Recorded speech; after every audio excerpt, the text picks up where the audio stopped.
Bonjour et bienvenue sur cette chaîne YouTube dédiée aux jeux de rôle. Dans cette vidéo, je vais vous raconter le début de l'incroyable histoire que j'ai en cours avec mes joueurs.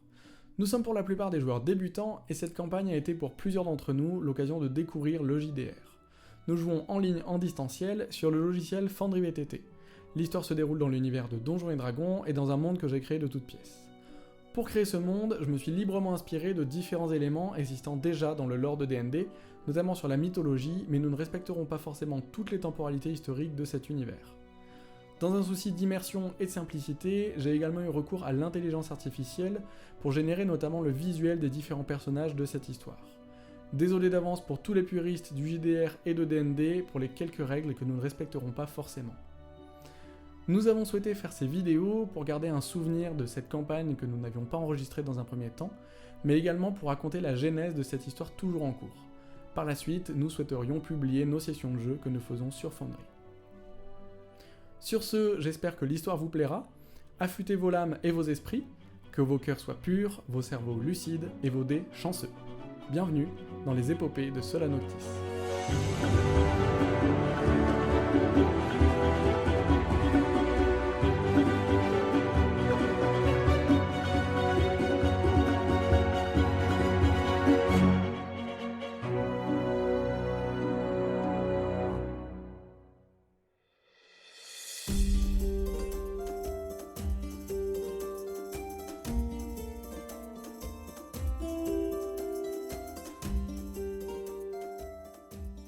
C'est dans la ville de Lumis, une des grandes bourgades du royaume de Brine, en plein cœur de la région Sola Noctis, que notre aventure commence.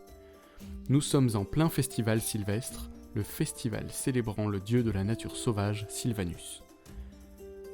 De nombreuses activités sont en cours dans la ville, des concerts, des concours de chasse ou de pêche, ou encore un tournoi de joute.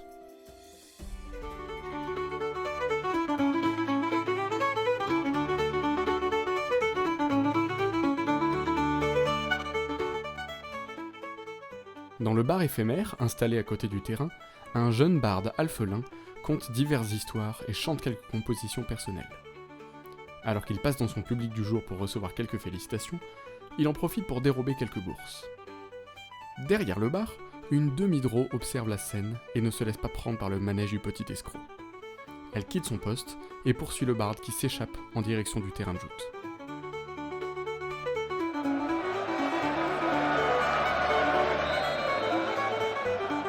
Une clameur retentit dans les tribunes. Justement, au tournoi de joute, un participant vient de se qualifier pour la finale du jour. Le terrain est nettoyé, les deux finalistes se préparent et entrent dans l'arène.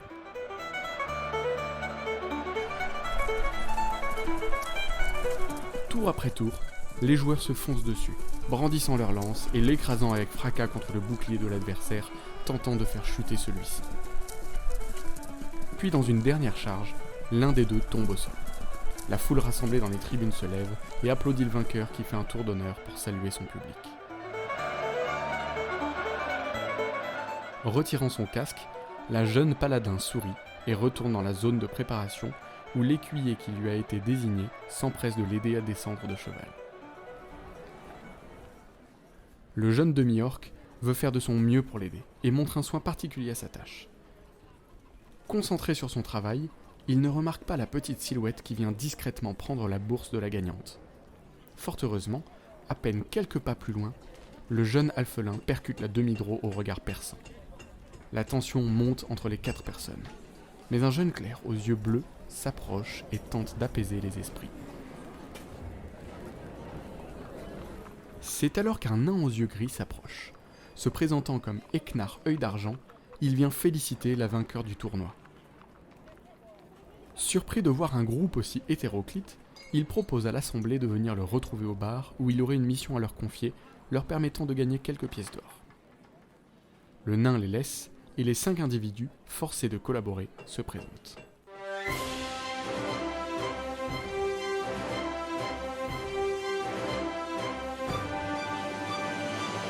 Tout d'abord, Elena, la vainqueur du tournoi, une humaine de 22 ans, paladin fidèle à son dieu Thorn, et à la poursuite de quelqu'un. La jeune femme porte fièrement une clé, symbole de son dieu, en guise de boucle d'oreille. Sur sa joue, un pansement de cuir montre que la paladin n'a pas peur de prendre les armes s'il le faut. Ce côté téméraire contraste avec la douceur de ses mots et sa bienveillance naturelle. Puis le clerc, Tarion, un homme de foi tourné vers son Dieu l'attendre depuis que ce dernier s'est manifesté à lui lorsque le jeune homme en avait besoin. Ses yeux bleus ressortent sur son uniforme blanc, et sa douceur ainsi que son amour pour la vie rayonnent malgré certains dérapages, car le chemin de la foi n'est pas simple.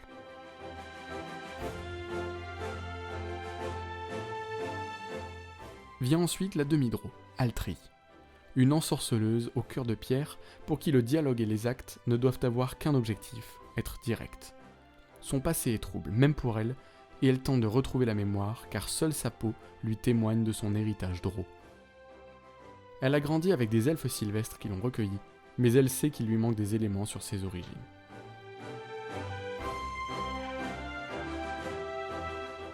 Il y a également le barde alphelin, Finnbull.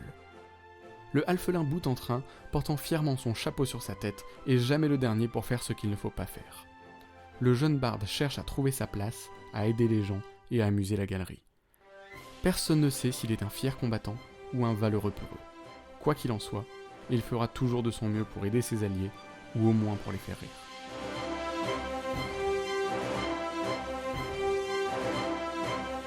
Enfin, le demi-orc écuyer du tournoi, Oust. Un visage doux, un sourire maladroit aux lèvres et une gentillesse candide. Loin des stéréotypes des orques, Oust tente maladroitement de trouver sa place dans ce monde. Rejeté à la naissance, son campement ayant été attaqué, il se retrouve seul, sans connaître les codes de la société. Il ne transporte avec lui que son pendentif, une dent de l'orque l'ayant presque tué. Sauvé par un mystérieux fielon, Oust s'est mis à son service dans l'espoir de trouver un sens à sa vie et heureux de pouvoir enfin aider quelqu'un. Ce pacte est aujourd'hui scellé, la dent de l'orque en collier témoignant de ce lien désormais indéfectible.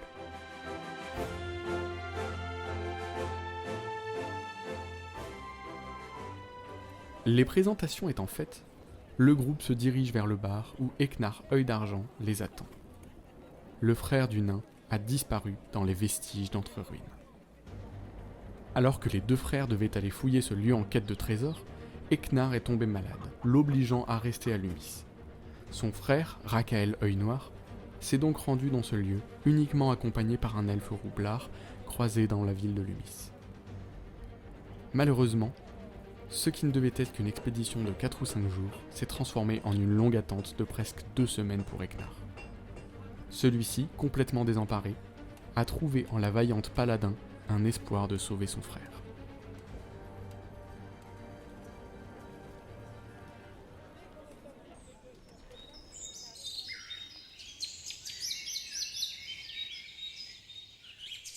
Voilà donc que le groupe de 5 membres nouvellement formés se met en route pour les vestiges d'Entre-Ruines. Sur la route, des liens commencent déjà à se nouer. Finnbull, jamais le dernier pour faire n'importe quoi, entraîne Oust avec lui et les deux compères commencent à courir, chanter et s'amuser sur le chemin. Très vite, Altri les rappelle à l'ordre et les deux fanfarons effrayés par la demi-drô trouvent du réconfort dans la gentillesse d'Helena. Un peu plus loin sur le chemin, des brigands tentent de s'en prendre au groupe et les 5 compagnons d'infortune doivent prouver leur valeur.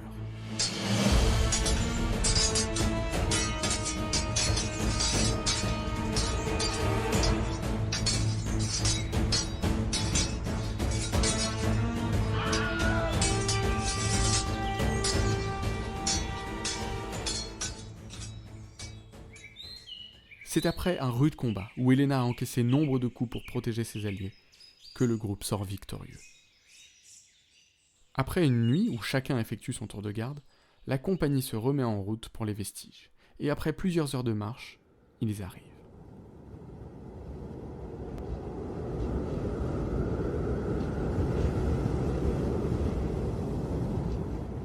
Devant eux se trouve une grande façade de pierre.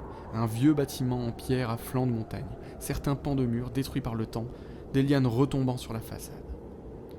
Le lieu étant fermé, les aventuriers travaillent ensemble pour résoudre le mystère leur permettant d'accéder au lieu. Une tête de lion d'un côté, une tête de dragon de l'autre, des cordes tombant du sommet et un mystérieux message écrit au sol. Après plusieurs longues minutes de réflexion, les aventuriers trouvent la solution. Et enfin, dans un grondement sourd, la porte s'ouvre.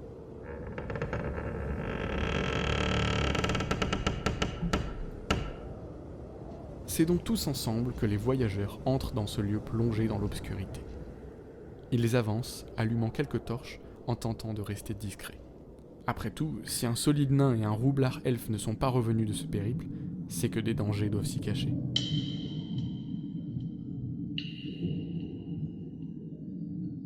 Progressivement, ils avancent dans les couloirs, fouillant les salles vides, inspectant les murs et combattant quelques araignées hostiles. Petit à petit, les aventuriers progressent et finissent par arriver dans un long couloir aux multiples portes. Dans la première, Elena, Altri et Oust s'engouffrent, et immédiatement, la porte se verrouille derrière eux. Les voilà pris au piège. La grande pièce dans laquelle ils se trouvent est une bibliothèque. Les étagères sont usées et poussiéreuses, mais le plus remarquable est l'immense gouffre au centre de la salle. Et alors que certains tentent de contourner le trou, une araignée géante en sort et attaque les trois malheureux.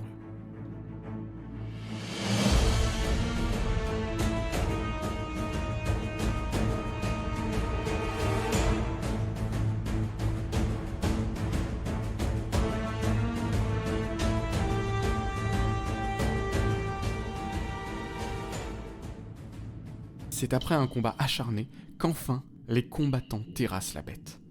Essoufflés mais fiers, ils reprennent la recherche de la clé, leur permettant de sortir de la pièce.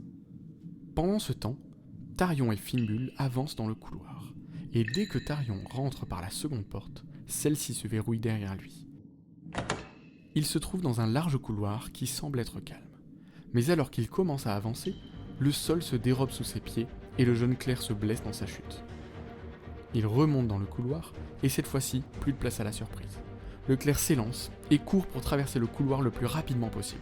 Sous ses pieds, certaines dalles se dérobent, laissant apparaître des fosses ou des pics acérés. Mais habilement, le jeune homme s'extirpe de cette situation et atteint le bout du couloir où une porte lui fait face. Il en sort et se retrouve dans un long couloir où Altri, Elena et Oust arrivent par une autre porte. Seul Fimbul manque à l'appel. Justement, alors que Tarion était rentré par la porte, le barde se retrouva seul. En continuant son chemin, il fit face à une nouvelle porte, et sans hésitation, il rentra. Et à nouveau, la porte se verrouilla derrière lui. Le jeune alphelin se trouva dans une pièce où le sol représentait un damier. Un coffre au fond de la salle fit apparaître des boulets de canon. Après de longues minutes de réflexion, où ses compagnons tentèrent de l'aider depuis l'autre côté de la porte, Fimbul réussit enfin à placer les boulets de la bonne manière et le clic libérateur de porte se fit entendre. Enfin, les 5 aventuriers se retrouvèrent. Remis de leurs émotions, ils avancèrent puis finirent par entrer dans une immense salle. De grandes colonnes de pierre et un trône habillaient la pièce et quelques ossements jonchaient les coins de la salle. Au sol, non loin du trône, la silhouette d'un nain à terre était visible. Alors qu'Oust se précipita vers le nain, son pied fut attrapé lorsqu'il marcha sur un tapis. Très rapidement, ce dernier s'enroula autour du demi-orc et des squelettes sortirent des ossements.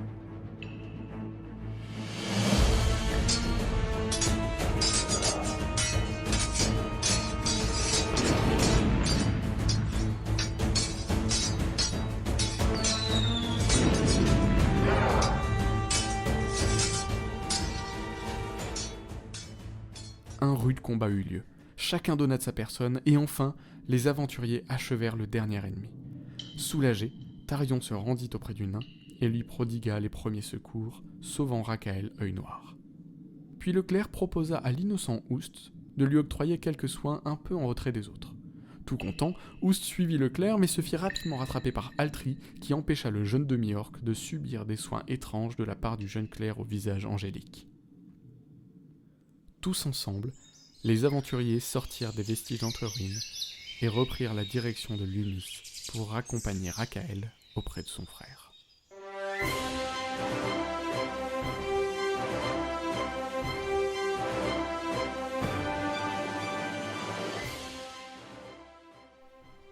Merci d'avoir suivi cette vidéo. Si elle vous a plu, n'hésitez pas à la liker et à la partager. Vous pouvez également vous abonner à la chaîne Les Épopées de Solanoctis. Et on se retrouve très vite pour un nouvel épisode.